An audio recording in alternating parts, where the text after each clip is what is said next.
कुदरत बहुत कुछ सिखाती है. Lion is the king of the animal kingdom. Lion is the king of animal kingdom.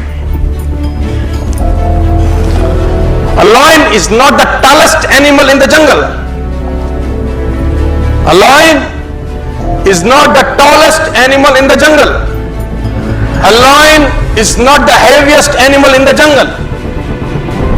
A lion is not the smartest animal in the jungle. ना सबसे ऊंचा होता है, ना सबसे भारी होता है, ना सबसे ताकतवर होता है, और ना ही सबसे इंटेलिजेंट होता है. Still lion is the king. Still lion is the king. इसका मतलब बड़ा सिंपल है, डिटेल में समझाते हैं. आपको जिंदगी में कामयाब होने के लिए ना तो स्मार्ट होना जरूरी है, ना इंटेलिजेंट होना जरूरी है, ना पढ़ा लिखा होना जरूरी है, ना बहुत क्लेवर होना जरूरी है, ना बहुत बुद्धिमान होना जरूरी है, क्योंकि लायन के पास ये एक्टिविटीज नहीं है. स्टिल ही इज द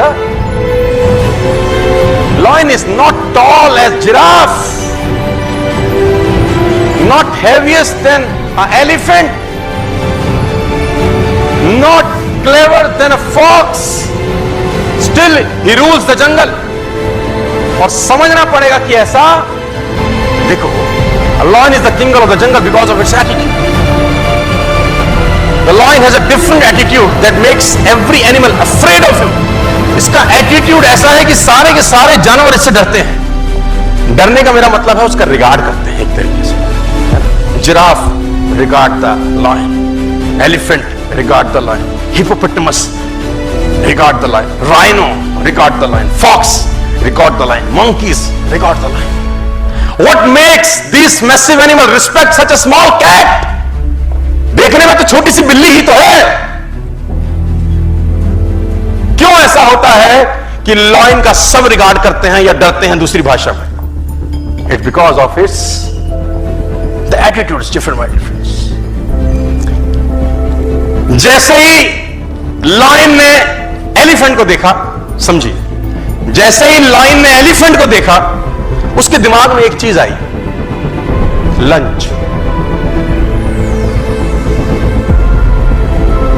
जैसे ही लायन ने एलिफेंट को देखा, उसके दिमाग में एक चीज आई, जबकि लायन से एलिफेंट 10 गुना एटलीस्ट भारी है. लायन से एलिफेंट 5 टाइम्स बड़ा है, और एलिफेंट अगर एक पंजा मार दे तो लायन मर सकता है. लेकिन एलिफेंट को देखते ही लायन के दिमाग में एक ही चीज आती है, lunch. I can eat this, मैं इसको खा सकता हूं. और दूसरी दिशा में एलिफेंट ने जैसे लायन को देखा, उसके दिमाग में आया, ईटर, साला खाएगा, उससे भारी है, उससे ताकतवर है, उससे बड़ा है. बस उसको लगता है ये खा जाएगा. और लायन जब एलिफेंट को देख के सोचता है लंच, तो वो उसी तरीके से एक्ट करता है, और एलिफेंट उससे घबराता है. मैं बताना चाहता हूं सबको, army of sheep led by lion will beat the army of lion led by sheep. भेड़ों की फौज को अगर शेर लीड करे तो उस फौज को हरा सकती है जिसको भेड़ लीड कर रही है, लेकिन फौज शेरों की. It's all about attitude, all about belief system.